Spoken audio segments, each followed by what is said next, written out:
En Perú, hay una presidenta que bate un récord mundial, pero no es un récord para presumir. Imagina liderar un país donde el 94% de la población te odia.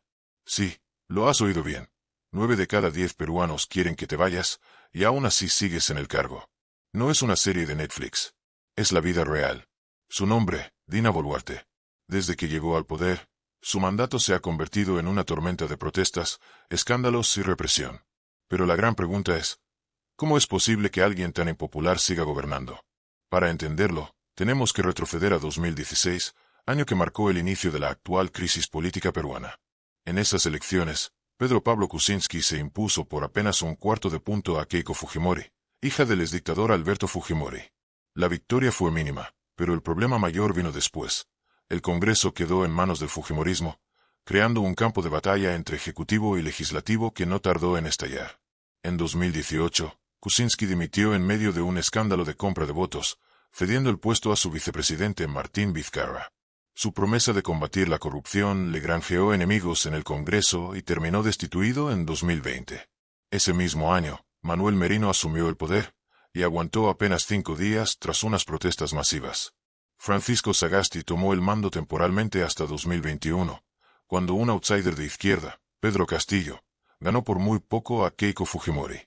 Castillo no tardó en verse atrapado en un círculo de inestabilidad, cambios constantes de gabinete, enfrentamientos con el Congreso y acusaciones de corrupción. En diciembre de 2022, a punto de enfrentar su tercer intento de destitución, Castillo decidió disolver el Congreso y gobernar por decreto. Fue arrestado de inmediato. Siguiendo la línea de sucesión, Dina Boluarte, su vicepresidenta, asumió la presidencia. Y aquí es donde empieza su propio calvario. Castillo, a pesar de su impopularidad, contaba con el apoyo de las zonas rurales, indígenas y más pobres del país. La caída de Castillo se sintió como un golpe de Estado para muchos de sus seguidores, desatando una ola de protestas en todo el país. Las manifestaciones fueron respondidas con represión. Más de 60 muertos, denuncias de uso excesivo de la fuerza y acusaciones de discriminación contra comunidades indígenas. En vez de calmar el descontento, Boluarte lo alimentó. La mayoría de los peruanos pedían elecciones anticipadas, su renuncia inmediata, pero ella se mantuvo firme. Aunque llegó a proponer elecciones adelantadas, el Congreso, también profundamente impopular, con apenas un 7% de aprobación, bloqueó la iniciativa varias veces. El resultado: un pacto de supervivencia política entre Boluarte y el Congreso que los mantiene a ambos en el poder hasta 2026. Ese pacto tiene un precio. Dina Boluarte fue elegida como vicepresidenta en una candidatura de izquierda, pero ahora gobierna apoyándose en sectores conservadores, empresarios y fuerzas de seguridad. Para muchos de sus votantes originales, es una traidora. Como si la crisis política no fuera suficiente, Boluarte se ha visto envuelta en escándalos que erosionan todavía más su imagen. Rolesgate es el más mediático.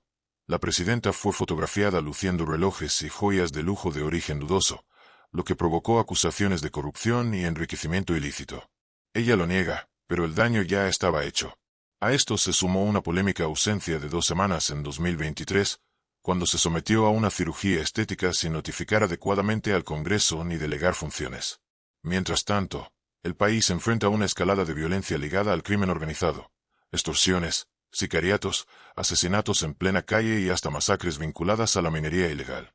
La inseguridad ha llegado a tal punto que en marzo de 2024 un cantante popular fue asesinado en Lima y meses después, 13 trabajadores de una mina fueron secuestrados y ejecutados. La sensación de caos es total. A nivel institucional, el Congreso ha aprovechado este clima para aprobar reformas muy cuestionadas, restaurar un Senado que los votantes habían rechazado en referéndum, permitir la reelección de congresistas y aumentar el control sobre el Poder Judicial y organizaciones civiles. Para muchos, es un retroceso democrático. El resultado es un país atrapado en un círculo vicioso. Una presidenta con un 2% de aprobación que no se va, un Congreso que nadie quiere pero que sigue legislando, y una ciudadanía que no confía en el sistema político. Las elecciones de 2026 podrían ser la oportunidad para un cambio, o el inicio de otra etapa igual de polarizada. Porque si algo ha demostrado Perú en los últimos años, es que la inestabilidad no es una excepción, es la norma.